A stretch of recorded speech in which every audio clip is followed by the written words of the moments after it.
शीना बोरा murder case में आरोपी इंद्राणी ने पुलिस को बताया कि उसने ना तो दवाओं का ओवरडोज लिया और ना ही उसका सुसाइड का इरादा था। जेल में बेहोशी के मामले में आईजी प्रिजन विपिन कुमार सिंह ने करीब 3 घंटे तक सवाल जवाब किए। इंद्राणी ने पुलिस को बताया है कि उससे जेल में मिलने वालों ने भी उसे कुछ नहीं दिया। वहीं जेल के दूसरे कैदियों और नर्सिंग स्टाफ से भी पुलिस ने पूछताछ की है।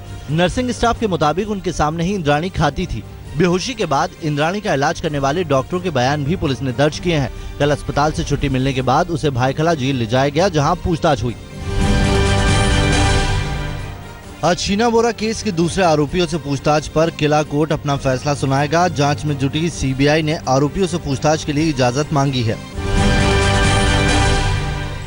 मुंबई मेट्रो के 2 नए रूट को कैबिनेट की मंजूरी मिल गई है। ये 2 रूट हैं अंधेरी से दहिसर और दहिसर से डीएन नगर।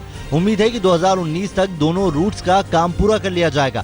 इन प्रोजेक्ट पर 12,618 करोड़ का खर्च आने का अनुमान है। 11 अक्टूबर को प्रधानमंत्री नरेंद्र मोदी नए रूट का शिलान्यास कर सकते हैं। महाराष्ट्र में बाघ बचाओ मुहिम के ब्रांड एम्बेसडर बॉलीवुड के सुपरस्टार अमिताभ बच्चन को बनाया गया है। मंगलवार को संजय गांधी नेशनल पार्क में एक कार्यक्रम के दौरान उन्होंने लोगों को जागरूक करने की शपथ ली। इस मौके पर उन्होंने 2 सफारी बसों का उद्घाटन भी किया। आंकड़ों के मुताबिक महाराष्ट्र में फिलहाल करीब 190 बाघ हैं।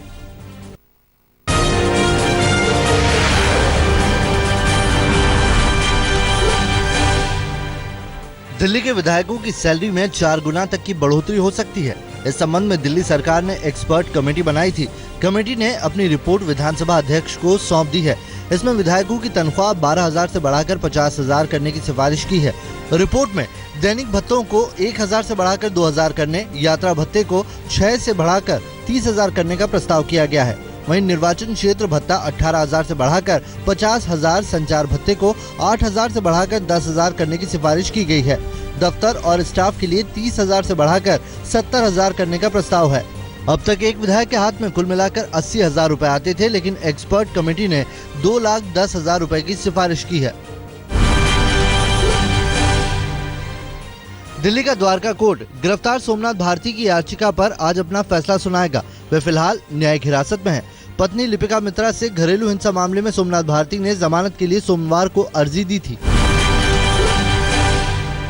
दिल्ली सरकार और केंद्र के बीच विवाद के मामले में हाईकोर्ट आज सुनवाई करेगा। मंगलवार को दिल्ली सरकार ने अदालत में कहा कि केवल राष्ट्रपति शासन के दौरान ही एलजी अपनी शक्तियों का इस्तेमाल कर सकते हैं और वे केंद्र के निर्देश पर काम नहीं कर सकते।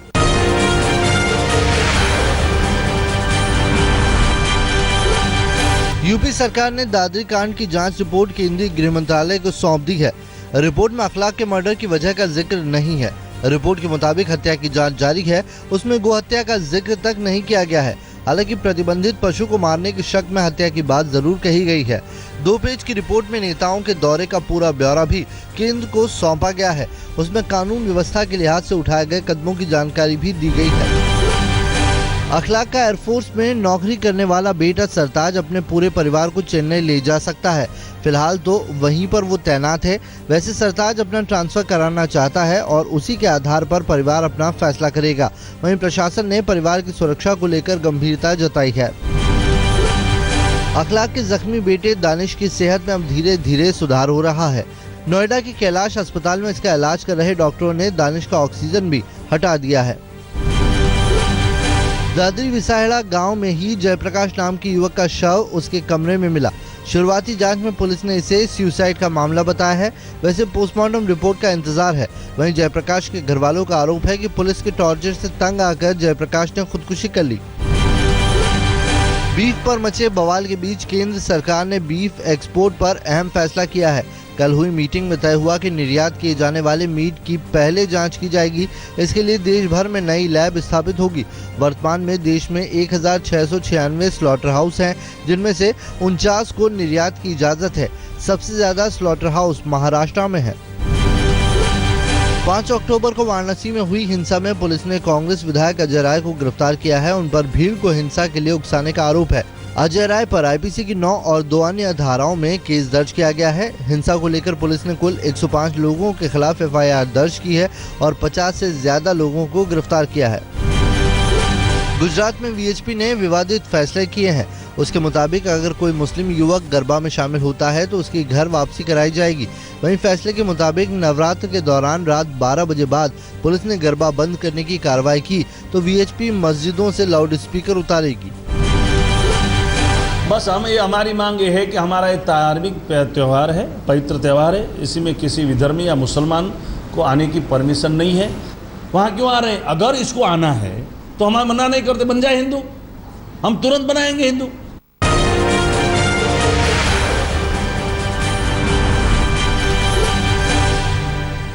ठाणे में बर्थडे पार्टी का झांसा देकर नाबालिग छात्रा से रेप की वारदात हुई। आरोप पीड़िता के दोस्त पर लगा है। बताया जाता है कि उसके दोस्त ने एक बर्थडे पार्टी में चलने का झांसा दिया और दूसरी जगह पर ले जाकर कोल्ड ड्रिंक्स में नशीली पदार्थ दे दिया। बेहोश होने के बाद पीड़िता के साथ आरोपी और उसके एक दोस्त ने रेप किया। हैरानी की बात यह है कि एक लड़की भी इस संगीन गुनाह में शामिल थी। तीनों को पुलिस ने गिरफ्तार कर लिया है। ठाणे के उपवन नगर परिसर स्थित प्लास्टिक कंपनी में देर रात भीषण आग लगने से अफरा तफरी मच गई। कंपनी में प्लास्टिक के साथ केमिकल ज्यादा मात्रा में होने से आग ने ज्यादा भीषण रूप धारण कर लिया। आग इतनी भीषण थी कि दमकल की 5 गाड़ियों को आग बुझाने में करीब 4 घंटे लग गए।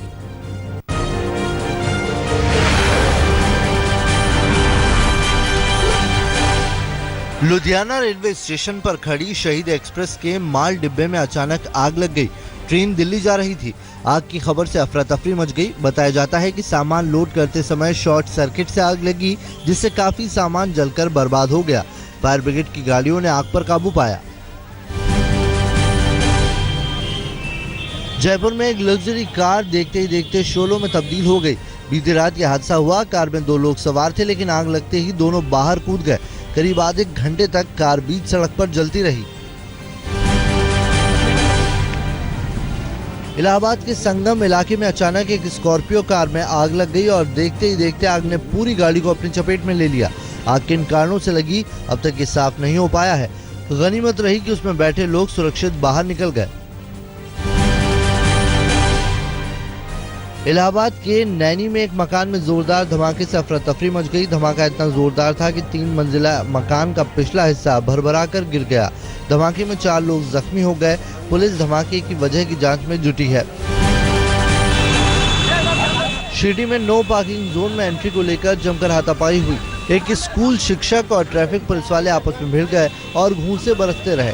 टीचर ने पुलिस वाले की कॉलर पकड़ी तो गुस्से में ड्यूटी पर तैनात पुलिस वाले ने उसकी जमकर पिटाई कर दी। पुलिस वालों ने भी आरोपी शिक्षक के खिलाफ धारा 353 के तहत मामला दर्ज कर लिया है।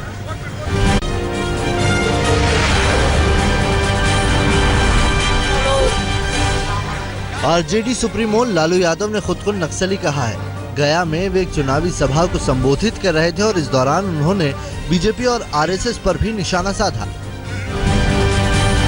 नारायण चौधरी हुआ पर नक्सलाइट इलाका में हम अपने नक्सलाइट हैं, वो अपने डरता कि लग रहा है कि सब नक्सलाइट हो। उनको थमा देता है, आई जाना है कि मारता हूँ कहा रे, बोलेगा कि धोखा खा रही है लड़की, ऐसा सलाहकार जितना है। बीफ वाले बयान को लेकर आरजेडी अध्यक्ष लालू यादव ने मीडिया को जिम्मेदार बता दिया। उन्होंने आरोप लगाया कि रिपोर्टर ने जानबूझकर उनके मुंह में बीफ वाली बात डाली। लालू ने उन्हें कटघरे में खड़े करने वाले लोगों को शैतान तक करार दिया। लालू के बयान पर योग गुरु रामदेव ने भी नाराजगी जाहिर की। उन्होंने कहा कि लालू ने अपने बयान से यदुवंशियों का अपमान किया है। रामदेव ने लालू को कंस का वंशज करार दिया। उन्होंने कहा कि लालू के भीतर बैठा शैतान उन्हें गौमांस खाने को प्रेरित कर रहा है। लालू के बीफ वाले बयान पर यादव समाज के लोगों ने भी नाराजगी जाहिर की है। मंगलवार को पटना, दरभंगा और सहरसा में यादव समाज ने पंचायत बुलाई और उनके बयान की निंदा की। अमित शाह को नरभक्षी कहने पर लालू के खिलाफ पटना में केस दर्ज हुआ है। इसके अलावा जमुई में भी एक केस दर्ज किया गया है। चुनाव आयोग ने बीजेपी अध्यक्ष अमित शाह के खिलाफ भी मामला दर्ज किया है। उन्होंने लालू को चारा चोर करार दिया था। एमआईएम नेता अकबरुद्दीन ओवैसी पर किशनगंज में आदर्श आचार संहिता के उल्लंघन का मामला दर्ज हुआ है। भागलपुर में कल 2 चुनावी सभाएं हुई। एक और बिहार के मुख्यमंत्री नीतीश कुमार और दूसरी तरफ बीजेपी के राष्ट्रीय अध्यक्ष अमित शाह की। दोनों ने अपने भाषण में एक दूसरे पर हमला बोला। नीतीश ने अमित शाह पर निशाना साधते हुए कहा कि बाहरी लोग बिहार के विकास के बारे में क्या जानेंगे। वहीं अमित शाह ने कहा कि सरकार बनने पर कोई बिहारी ही बिहार का विकास करेगा। बिहार में नीतीश कुमार की साइकिल योजना से लाभान्वित सैकड़ों छात्रों ने बेगूसराय में साइकिल जुलूस निकाला और उनके लिए वोट मांगे। बिहार विधानसभा चुनाव में आज कांग्रेस उपाध्यक्ष राहुल गांधी 3 रैलियां करेंगे। आज वे बछवाड़ा, बारबीघा और चेनारी विधानसभा क्षेत्र में रैलियों को संबोधित करेंगे।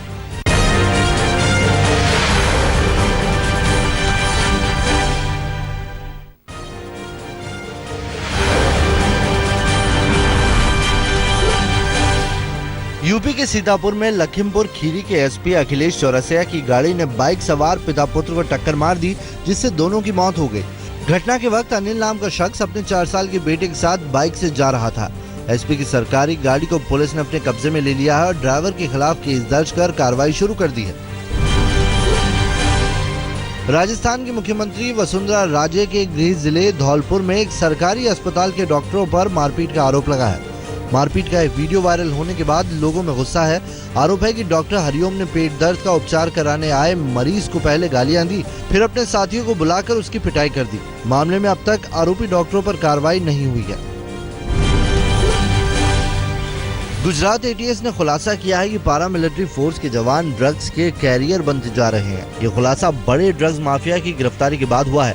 पकड़ा गया आरोपी खुद सीआरपीएफ और जम्मू कश्मीर पुलिस में नौकरी कर चुका है। उसके हिजबुल मुजाहिदीन से करीबी रिश्ते भी हैं। खुलासे के मुताबिक वो अपने संबंधों का इस्तेमाल ड्रग्स और हथियारों की तस्करी में करता था। गुरुवार को वायुसेना दिवस है, उससे पहले जमकर तैयारियां चल रही है। कल गाजियाबाद के हिंडन एयरबेस पर एयरफोर्स के विमानों ने आसमान में शानदार करतब दिखाए।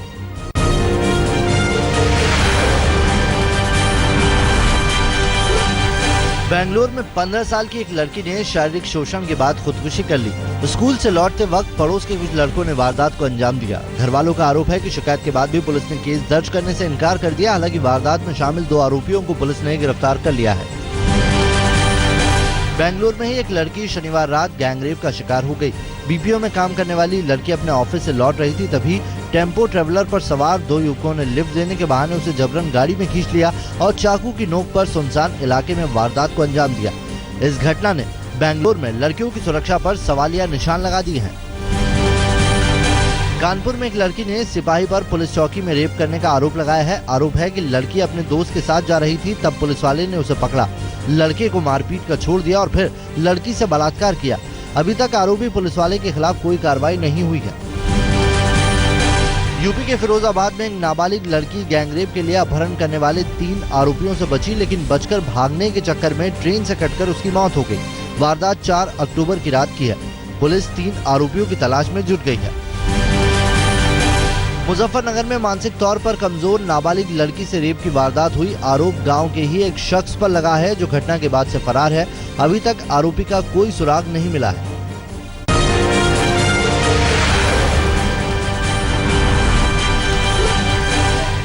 गुड़गांव के हाई प्रोफाइल रेप केस में नया मोड़ आ गया है। मामले में आरोपी अजय भारद्वाज और उनकी बहन ने रेप का आरोप लगाने वाली महिला पर ही निशाना साधा है। दोनों के मुताबिक महिला ने गुड़गांव पुलिस कमिश्नर के साथ मिलकर ये साजिश रची। अजय भारद्वाज ने आरोपों को खारिज करते हुए कहा कि लिव इन में रहने वाली महिला ने पैसे के लिए साजिश रची। गाजियाबाद के कुशामनी में एक शख्स की हत्या कर दी गई। आरोप उसी के साथ काम करने वाले शख्स पर है। बताया जाता है कि आरोपी ने आपसी रंजिश में हत्या की। आरोपी अभी फरार है। गाजियाबाद में बेखौफ बदमाशों ने एक व्यापारी को दिन दहाड़े अगवा कर 18,50,000 रुपए लूट लिए। विरोध करने पर व्यापारी को गोली भी मार दी। पुलिस फिलहाल घटना को संदिग्ध मान रही है। जयपुर में एक ज्वेलरी की दुकान में ऐसी चोरी हुई कि पुलिस वाले भी हैरान हो गए। चोरों ने एक तरफ की 3 दीवारों में सुराख कर छत में छेद कर लिया और फिर गैस कटर से तिजोरी काटकर 1 करोड़ रुपए के जवाहरात ले भागे। चोर सीसीटीवी रिकॉर्डर भी अपने साथ लेते गए ताकि कोई सबूत ना बचे।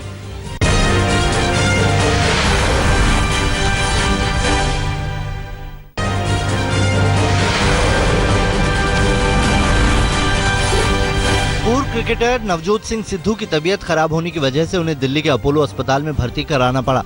डॉक्टरों के मुताबिक उनकी सेहत फिलहाल स्थिर है। तीसरे T20 मैच के लिए भारत और दक्षिण अफ्रीका की टीमें कोलकाता पहुंच चुकी हैं। आखिरी मैच 8 अक्टूबर को खेला जाएगा। दक्षिण अफ्रीका 2-0 के अंतर से पहले ही सीरीज पर कब्जा कर चुका है। कप्तान महेंद्र सिंह धोनी ने टीम में बदलाव के संकेत दिए हैं। उन्होंने कहा है कि वर्ल्ड T20 की तैयारी के लिए बाकी खिलाड़ियों को आजमाना जरूरी है। दिग्गज क्रिकेटरों की लीग का ऐलान हो गया है। अमेरिका के 3 शहरों में क्रिकेट ऑल स्टार लीग का आयोजन होगा। 7, 11, 14 नवंबर को T20 मुकाबले खेले जाएंगे। इसमें सचिन तेंदुलकर, सौरव गांगुली, शेन वॉर्न समेत 7 देशों के पूर्व क्रिकेट स्टार हिस्सा लेंगे। सचिन तेंदुलकर ने कहा है कि अमेरिका में T20 मैच होने से क्रिकेट के और प्रसार में मदद मिलेगी। पाकिस्तानी खिलाड़ी शोएब अख्तर ने कहा है कि भारतीय गेंदबाजों में गहराई की कमी है। उन्होंने कहा कि टीम इंडिया के पास विकेट लेने वाले अश्विन इकलौते गेंदबाज हैं। ईशांत शर्मा दिल्ली रणजी टीम के साथ जुड़ गए हैं। वहीं पूर्व क्रिकेटर विजय दाहिया ने कोच की जिम्मेदारी संभाली है। ऑलराउंडर शोएब मलिक की पाकिस्तानी टेस्ट टीम में वापसी हो गई है। 5 साल के लंबे अंतराल के बाद उन्हें मौका मिला। शोएब मलिक को इंग्लैंड के खिलाफ होने वाली सीरीज के लिए टेस्ट टीम में चुना गया है। पाकिस्तान के ऑफ स्पिनर बिलाल आसिफ की गेंदबाजी एक्शन संदिग्ध होने की खबर है। इस मामले में आईसीसी बिलाल की गेंदबाजी एक्शन की जांच करेगा। जांच पूरी होने तक वे गेंदबाजी करते रहेंगे। हॉकी टेस्ट सीरीज में आज न्यूजीलैंड और भारत के बीच दूसरा मैच खेला जाएगा। मंगलवार को हुए पहले मैच में न्यूजीलैंड ने भारत को 2-0 से हरा दिया। जीत के साथ ही न्यूजीलैंड ने 4 मैचों की सीरीज में 1-0 की बढ़त बना ली है। भारत के गौतम सिंघानिया ने स्पेन में हुई फरारी चैलेंज यूरोप चैंपियनशिप में किया दूसरा पायदान हासिल। वेलेंसिया ट्रैक पर दिखाया गजब का कंट्रोल।